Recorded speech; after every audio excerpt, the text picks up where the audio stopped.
ఉన్న బంగారాన్ని విడిపించి ఆ రోజు ఆన్లైన్ రేటుకే మేము కొంటాం. Sharma gold company.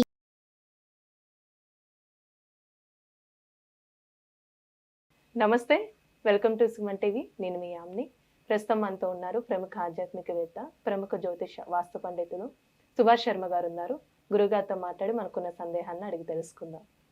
నమస్కారం గురుగారు. శ్రీమాత్రే నమః. గురుగారు, ఇప్పుడు దశావతారంలో చివరి అవతారం కల్కి అవతారం అంటున్నారండి. అసలు ప్రత్యేకత ఏంటి? ఈ అవతారం అనేది ఏ విధంగా వచ్చిందంటారు? చాలా మంచి ప్రశ్న, తప్పకుండా తెలియజేస్తాను. ముందుగా ప్రేక్షకులందరికీ శ్రీమాత్రే నమః, శ్రీ గురుభ్యో నమః. జ్ఞానినాంనపి చేతాంసి దేవి భగవతీ హిస బలాయ కృష్ణమోహాయ మహామాయ ప్రయశ్చతి.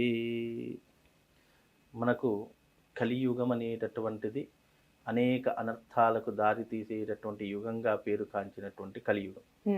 ద్వాపర యుగం ముగిసిన తర్వాత శ్రీకృష్ణుడు వైకుంఠానికి వెళ్ళిపోయిన తర్వాత ద్వాపర యుగం ముగిసిపోయింది. ఇక కలియుగం అనేటటువంటిది పురుడు పోసుకున్నటువంటి సమయం. అయితే ఈ కలియుగములో పురుడు పోసుకున్నటువంటి సమయం ఎందుకు అని అంటే గనక, ఈ కలియుగం అనేటటువంటిది కలి యొక్క ప్రభావంతో నడిచేటటువంటి యుగం కాబట్టి దీనికి కలియుగము అని పేరు.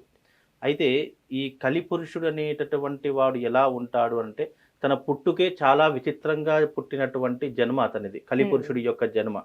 అయితే ఈ కలిపురుషుడి యొక్క జన్మ ఎలా ఉద్భవించింది అని అంటే గనక, బ్రహ్మ యొక్క వెనక వీపు భాగం నుండి సుయపాతకం అనేటటువంటిది ఒకటి పుట్టడం జరిగింది. అయితే దానికి దుర్ముడు అని పేరు. అంటే దుర్ముడు అంటే దుర్మార్గము చేసేటటువంటి వాడు అని పేరు. అయితే ఆ యొక్క దుర్ముడికి మాయకు పుట్టినటువంటి వాడే ఈ యొక్క కలి యొక్క పురుషులు అని చెప్పవచ్చు. అయితే వాళ్ళిద్దరికీ పుట్టినటువంటి సంతానము అన్నా చెల్లెళ్ళు అవుతారు. అయితే అన్నా చెల్లెలు వివాహం చేసుకుని జన్మించినటువంటి సంతానమే ఈ యొక్క కలిపురుషుడి యొక్క సంతానము. ఎప్పుడైతే కలి వైపరీత్యం జరుగుతుందో అప్పుడు ఎన్నో అనర్థాలు జరుగుతాయి. అయితే ఈ అనర్థాలకు కారణం ఎలా జన్మవించింది అంటే, అన్నా చెల్లెలు వివాహం చేసుకున్నటువంటి సంతానం ఏదైతే పుట్టిందో అతని పేరే కలి అని పేరు. అయితే ఈ కలియుగంలో కలి యొక్క ప్రభావం ఎలా ఉంటుంది, అతని పుట్టుక ఎలా జరిగింది అంటే, కలిపురుషుడు జన్మించగానే, ఇప్పుడు ఏ పిల్లవాడైనా సరే జన్మించగానే ఏడుస్తాడు, కానీ కలిపురుషుడు నవ్వుకుంటూ జన్మించాడు. అలాగే అతని రెండు చేతులు, ఒక చేతేమో నాలుక మీద, ఒక చేతేమో తన యొక్క అంగం మీద ఇలా పెట్టుకొని కలిపురుషుడు భూమి మీదికి రావడం జరిగింది. అలా రావడం చేత దానికి అర్థం ఏమిటి అంటే గనక, కలి యొక్క వైపరీత్యము ఈ మానవులను దైవారాధన నుండి, పూజల నుండి, యజ్ఞయాగాదుల నుండి చేయకుండా వాళ్ళను ఎన్నో రకాలైనటువంటి మత్తు పానీయాలకు బానిస చేస్తాను. అలాగే ఈ మానవుల్ని నా కలి ప్రభావము చేత వాళ్లకు మధుర భోగాలను, సుఖాలను, ఐశ్వర్యాలను చవి చూపించేసి మంచి అనేటటువంటిది మర్చిపోయేలా చేస్తాను అని చెప్పి కలి పుట్టుకతోనే తన యొక్క రెండు భాగాలతో ఈ రకమైనటువంటి సూచనను కలిలోకి ప్రవేశపెట్టడం జరిగింది. కాబట్టి అందుకే మంచి అనేటటువంటి స్వభావము రావడం చాలా కష్టతరంగా. ఇప్పుడు అదే ఒక గుడికి వెళదాము లేదా ఒక మంచి ప్రదేశానికి వెళదాము అనంటే వాళ్ళని బ్రతిమాడాల్సిన పరిస్థితి ఏర్పడుతుంది. అదే కనుక ఒక సినిమాకో, ఒక షికారుకో, ఒక ఆహ్లాదకరమైనటువంటి ప్రదేశానికి వెళ్ళాలి అంటే వెంటనే ఒప్పేసుకుంటూ ఉంటారు. అంటే కలి వైపరీత్యము అలా ఉండేటటువంటి స్వభావము ఈ కలియుగంలో ప్రారంభమయ్యేటటువంటి అవకాశాలు ఉన్నాయి. అందుకే కలిని సంహరించడానికి కలికి అనేటటువంటి అవతారము ఈ యొక్క దశ అవతారాలలో ఒకటిగా భావన చేసుకొని, మళ్ళీ ఆ పరమాత్ముడు కల్కి భగవానుడి యొక్క అవతారాన్ని దాల్చి ఈ యొక్క కలిని అంతం చేసేటటువంటి స్వరూపంగా దాల్చడానికే ఈ కలి యొక్క అవతారం అనేటటువంటి, కల్కి యొక్క అవతారం అనేటటువంటిది రూపుదాల్చడం జరుగుతుంది. అది ఎప్పుడు? దాదాపుగా 5000 సంవత్సరాల తర్వాత. అంటే ఇప్పుడున్నటువంటి మన జనరేషన్లో, మన యుగంలో ఇప్పుడు మనము 2024వ సంవత్సరంలో మనము అడుగు పెట్టడం జరిగింది. మళ్ళీ ఈ యొక్క 5000 సంవత్సరాలు అంటే మళ్ళీ 2026 సంవత్సరాలు కావాలి దాదాపుగా అంచనా వేస్తే గనక. అప్పుడు ఆ కలి యొక్క ప్రభావం అనేటటువంటిది అంతమవ్వడానికి పురుడు పోసుకునేటటువంటిదే కల్కి అవతారము అని పేరు పెట్టారు. అదే పేరుతో కొంతమంది బాబాలు కూడా వచ్చారు కదండి. అవునండి, కానీ అది కాదమ్మా. కల్కి అవతారం అనేటటువంటిది రూపుదాల్చడానికి భూమి మీద ఎన్నో రకాలైనటువంటి సూచనలు వస్తాయి. ఎన్నో రకాలైనటువంటి పశుపక్షాదులు, నేచరు, అలాగే భగవంతుడు ఎన్నో రకాలైనటువంటి సూచనలు అందించి ఈ భూమి మీదకి అడుగు పెట్టేటటువంటి మార్గము ఇంకా దానికి చాలా వ్యవధి ఉంది. అది ఇప్పట్లో జరిగేటటువంటి వ్యవహారం కాదు. ఇంకా దానికి దాదాపుగా 3000 సంవత్సరాల వ్యవధి అనేటటువంటిది. కలియుగం అంతము కావాలి. కలియుగం ఎప్పుడవుతూ అంతమవుతుంది? కల్కి అవతారంతో మొత్తం కలిపురుషుడు కలియుగం అంతమై మళ్ళీ కొత్త యుగం అనేటటువంటిది ప్రారంభమవుతుంది. ఎలాగైతే మనకు కృతయుగము, త్రేతాయుగము, ద్వాపర యుగం 3 యుగాలు ముగిసిపోయాయి. దానికి ఆయు ప్రమాణం అయిపోయింది. అలాగే కలి యొక్క ఆయు ప్రమాణము 5000 సంవత్సరాలు అని చెప్పడం జరిగింది. ఈ 5000 సంవత్సరాలు అయిపోయాయి అని అంటే గనక అప్పుడు కల్కి భగవానుడు అవతరించేటటువంటి రోజుగా భావన చేసుకుంటాము. అయితే ఆ కల్కి భగవానుడు వచ్చేటటువంటి సూచనలు కొన్ని పురాణ గాథలలో కొన్ని రకాలుగా చెప్పడం జరిగింది. అందుకే ఆయన వచ్చేటటువంటి సూచనలు ప్రకృతి అలాగే పరమాత్ముడు ఈ భూమికి తప్పకుండా తెలియజేసేటటువంటి సూచనలు ఎన్నో రకాలుగా ఉన్నాయి. అయితే ఈ కల్కి భగవానుడు పుట్టేటటువంటి సమయము ఇంకా చాలా వ్యవధి ఉంది. చాలా మంది కొంతమంది 5000 సంవత్సరాలు గడిచిపోయింది కదా అని చెప్పేసి కొన్ని మార్గాల ద్వారా చెప్తూ ఉన్నారు. కానీ నిజానికి అంచనా వేస్తే మనం ఇప్పుడు ఉన్నటువంటి సిచ్యువేషన్లో 2024లో బ్రతుకుతున్నాం కాబట్టి ఇంకా దాదాపుగా ఇంకో 3000 సంవత్సరాలు కావాలి. అయితేనే కల్కి భగవానుడు భూమి మీదకి రావడానికి ఒక మార్గంగా సూచనలు కనిపిస్తాయని కొన్ని పురాణ గాథలు చెప్పడం జరిగింది. కానీ ఎక్కువగా లేవు కదా, అంటే కల్కి భగవానుడు అది ఇంకా మనకు రావడానికి సూచనలు ఇంకా కనిపించడం లేదు కదమ్మా. అంతగా ప్రభావితం కనిపించడం లేదు. కాకపోతే మనం ఇంకా 2024 5000 సంవత్సరాలు అంటే దాదాపుగా ఇంకా 2000 సంవత్సరాలు 2000 ప్లస్ ఇంకోటి దీంట్లో 24 2076 సంవత్సరాలలో కల్కి భగవానుడు భూమి మీదకి అవుతాడు. అంటే 2076 సంవత్సరాలు అంటే నాటే జోక్ కదా. అప్పటికి ఎన్నో రకాలైనటువంటి సృష్టి కార్యాలు, ఎన్నో రకాలైనటువంటి సునామీలు, భూకంపాలు, ఇలా ప్రకృతి వైపరీత్యాలు, కలి యొక్క ఇప్పుడు ఎప్పుడైనా కూడా చూడండి, పాపం పండేంత వరకు భగవంతుడు అనేటటువంటి వాడు భూమి మీద అవతరించడు. అలాగే శిశుపాలుడు 100 తప్పుల వరకు శ్రీకృష్ణుడు ఎలాగైతే క్షమించాడో అలాగే 100వ తప్పుకి శిశుపాలుడి యొక్క శిరస్సు ఖండించాడు శ్రీకృష్ణుడు. అలాగే మన యొక్క భూమి మీద ఇంకా పాపం అనేటటువంటిది ఇంకా విజృంభించి ఎప్పుడైతే చిట్ట చివరకు చేరుకుంటామో ఆ పారామీటర్ చేరుకుంటామో అప్పుడు భగవంతుడు అనేటటువంటి వాడు 10వ అవతారం కల్కి అవతారాన్ని దాల్చి ఈ యొక్క కలియుగాన్ని అంతం చేసేస్తాడు. ఈ కలియుగం అంతం అయిపోయిందంటే మళ్ళీ కొత్త యుగాంతం మొదలవుతూ ఉంటుంది. అలాగే ఈ కలి యొక్క ప్రభావం ఎలా ఉంటుందంటే కలి ఎప్పుడు ఎక్కడ ఉంటాడు అనేటటువంటి సూచన తెలుసుకోవాలి. కలి ఎప్పుడు కూడా 4 చోట్ల ఎప్పుడు ఉంటూ ఉంటాడు. ఒకటి, మద్యము దుకాణాలలో ఎక్కువగా ఉంటాడు. అంటే మధుపానీయాలు, మధుర రసాలు ఎక్కడైతే అమ్ముతారో అక్కడ కలి యొక్క ప్రభావం అనేటటువంటిది ఎక్కువగా ఉంటూ ఉంటుంది. అలాగే వేశ్య గృహాలలో కలి యొక్క ప్రభావం ఎక్కువగా ఉంటూ ఉంటుంది. అలాగే బంగారము దాంట్లో కలి ప్రభావం అనేటటువంటిది ఎక్కువగా ఉంటూ ఉంటుంది.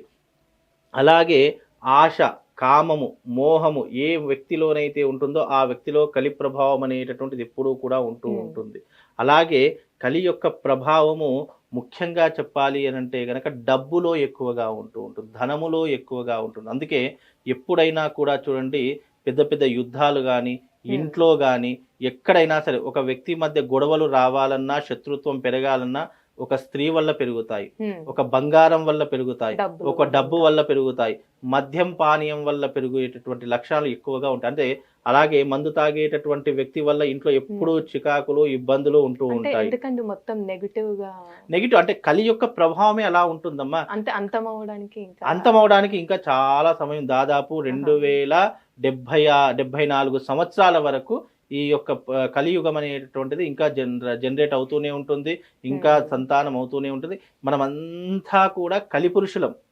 అందుకే ఎప్పుడైనా గమనించే ప్రతి ఒక్క మనిషి జీవితంలో ప్రతి ఒక్క మనిషికి కలి యొక్క స్వభావాలు లేకుండా ప్రపంచంలో ఏ మనిషి లేడు. కలి యొక్క స్వభావం అంటే ఏంటి? ఆశ, మోహము, కామము, వ్యామోహము, డబ్బు ఆశ, బంగారం ఆశ, ఇలా ఆస్తి, అలాగే అమ్మాయిలు, ఇలా ఏదో ఒక కలి యొక్క ప్రభావం అనేటటువంటి ప్రతి మనిషి మీద ఉండేటటువంటి లక్షణాలు ప్రతి మనిషిలో ఉంటాయి. అందుకే మనమందరం కలి పురుషులు అని చెప్పడం జరిగింది. కలి యొక్క సంతానమే మనమందరం కూడా కలి యొక్క సంతానం. కాబట్టే కలి యొక్క స్వభావము, కలి యొక్క ఏదైతే అతని యొక్క గుర్తులు ఉంటాయో ప్రతి ఒక్క మనిషిలో ఆ స్వభావం అనేటటువంటిది ఒకటో రెండో తప్పకుండా ఉండే తీరుతాయి. అలా లేకుండా కలిలో పుట్టేటటువంటి ఏ జీవరాశికి కూడా అంత ఇది లేదు. కాబట్టి ఈ కలి పురుషులలో ఎన్నో రకాలైన చిత్ర విచిత్రాలు జరుగుతూ ఉంటాయి. కలి ఎప్పుడూ కూడా మనుషుల మధ్య వైరం పెంచుతాడు. నువ్వు మంచి వైపుకు వెళుతున్నావు అని అంటే నీకు ఆశా వ్యామోహం కల్పించి నీకేం చేస్తాడంటే మంచి వైపు వెళ్లకుండా నీలో దుష్ప్రయోజనాల్ని పెంచేస్తుంటాడు. ఆశ, కామము, మోహము, ఇష్టము, వ్యామోహం ఇవన్నీ కూడా పెంచేసి నీకు మంచి వైపుకు వెళ్లకుండా చేస్తాడు. అందుకే కలి పుట్టేటప్పుడు ఏమన్నాడు అని అంటే గనక ఈ మానవులందరినీ కూడా ఆశలోను, వ్యామోహంలోను, మత్తులోను, మగువ యొక్క అంటే అమ్మాయిల యొక్క వ్యామోహంలోను, ధనం ఆశలోను, పేరాశలోను అందరినీ మత్తు ముంచి తేలుస్తాను అని చెప్పి కలిపురుషుడు చెప్తాడట. అందుకే కలియుగంలో మంచి కంటే చెడే ఎక్కువగా విస్తరిస్తూ ఉంటుంది, చెడే ఎక్కువగా ఉంటూ ఉంటుంది. ఎక్కడైనా మీరు గమనించిన యావత్ ప్రపంచంలో ఎక్కడ చూసినా మంచి కంటే ఎక్కువ చెడే ప్రబలిల్లేటటువంటి అవకాశం ఉండదు. అది ఇంకా చెడు అనేటటువంటిది 20% మాత్రమే ఈ 2024లో నడుస్తుంది. అది 100 వరకు ఎప్పుడైతే రీచ్ అవుతుందో అప్పుడు కలి యొక్క అంతం అనేటటువంటిది ప్రారంభమై కల్కి అవతారం అనేటటువంటిది భగవంతుడు దాల్చేటటువంటి రూపకల్పన దగ్గరలో ఉంది అని అలానే ఇప్పుడు కలికి అనే పేరుతో సినిమాలు కూడా అవునమ్మా. అయితే కల్కి అనేటటువంటి సినిమా అనేటటువంటి రిలీజ్ కాలేదు కాబట్టి దాని కాకపోతే ఆ పేరుకు కొంచెము ప్రాధాన్యత అనేటటువంటిది సంతరించుకునేటటువంటి సందర్భాలు, సూచనలు కల్పిస్తాయి. ఎందుకంటే ట్రైలర్ లో కనుక చూసినట్టయితే ఈ కల్కి అనేటటువంటి సినిమాకు అందులోను చూయించేటటువంటి అమితాబ్ బచ్చన్ ట్రైలర్ రిలీజ్ అయింది కదా, అందులో చూయించేటటువంటి అమితాబ్ బచ్చన్ అశ్వత్థాముడు అని చెప్పేసి, అలాగే కమల్ హాసన్ గారు ఉన్నారు, అలాగే ఎంతో మంది ప్రముఖ నటులు ఉన్నారు. అయితే సప్త చిరంజీవులలో అశ్వత్థాముడు, అలాగే ఆంజనేయుడు, అలాగే కృపుడు, అలాగే విభీషణుడు, ఇలా సప్త చిరంజీవులు గనక చూసుకున్నట్టయితే వాళ్లకు మరణం లేకుండా ఉండేటటువంటి వాళ్ళు ఈ సప్త చిరంజీవులు. ఇప్పటికీ కూడా వాళ్ళు ఉన్నారు అనడానికి ఎన్నో రకాలైనటువంటి ఆధారాలు మన పురాణ గాథలలో, పురాణ గ్రంథాలలో ఇవ్వడం జరిగింది, దాంట్లో ఉంది, పొందుపరచడం జరిగింది. కానీ ఏది ఏమైనప్పటికీ కూడా ఈ కల్కి అనేటటువంటి సినిమా గనక చూసుకుంటే అందులో కలిపురుషుడు ప్రభావం అంటే కలిపురుషుడు అంతమయ్యేటటువంటి సిచ్యువేషన్లో ఎలాంటి కథనాలు జరుగుతాయి, ఎలాంటి విధానాలు జరుగుతాయి, భగవంతు పరమాత్ముడి కోసం ఈ సప్త చిరంజీవులు అందరూ కూడా ఎదురు వీళ్ళు సప్త చిరంజీవులు ఊరికే కాలేదు. సప్త చిరంజీవులు ఎందుకు ఉన్నారు అని అంటే కలియుగాంతము ఎప్పుడైతే కలియుగము అంతమయ్యేటటువంటి సిచ్యువేషన్ వస్తుందో వీళ్ళ యొక్క అవసరం పరమాత్ముడికి పడుతుంది. వీళ్ళ యొక్క తీరు, వీళ్ళ యొక్క అవసరము, వీళ్ళ యొక్క శైలి పరమాత్ముడికి ఉపయోగపడుతుంది అనేటటువంటి ఒక కారణము చేత ఈ సప్త చిరంజీవులు ఇప్పటికీ కూడా భూమి మీద బ్రతికి ఉన్నారు అని చెప్పడానికి నిదర్శన మార్గాలు ఇవి. అందుకే మనకు ఈ కల్కి సినిమాలో అమితాబ్ బచ్చన్ ని చూపిస్తే గనక ఒళ్ళంతా పుళ్ళు, గాయాలు, అలాగే ఇక్కడ శిరస్సు మీద ఒక మణితో కనిపిస్తూ ఉంటాడు. అలాగే అది అంతా ఎందుకంటే శ్రీకృష్ణ పరమాత్ముడు అశ్వత్థాముడికి ఇచ్చినటువంటి శాపం వలన ఆ యొక్క అశ్వత్థాముడు ఆ రకమైనటువంటి పుళ్ళతో ఉంటాడు. అంటే అశ్వత్థాముడు ఏం చేశాడంటే కౌరవుల పక్షపాతిగా వహించి పాండవులను ఏం చేస్తున్నారు అని అంటే గనక ఎన్నో రకాలైనటువంటి ఇబ్బందులు పెట్టేసరికి ఆ అశ్వత్థాముడికి ఏం చేశారు అని అంటే గనక శ్రీకృష్ణుడు శాపం ఇచ్చాడు. నువ్వు కలియుగాంతం వరకు ఇలాగే ఉంటావు, ఎన్నో రకాలైనటువంటి శరీర క్షామముతో కలిగి ఉండి నీ శరీరం అంతా పుళ్ళతో విపరీతమైనటువంటి గాయాలతో ఉంటుంది. అప్పటి వరకు నీకు మరణం సంభవించదు, నీది అకాలమైనటువంటి మరణం కాదు.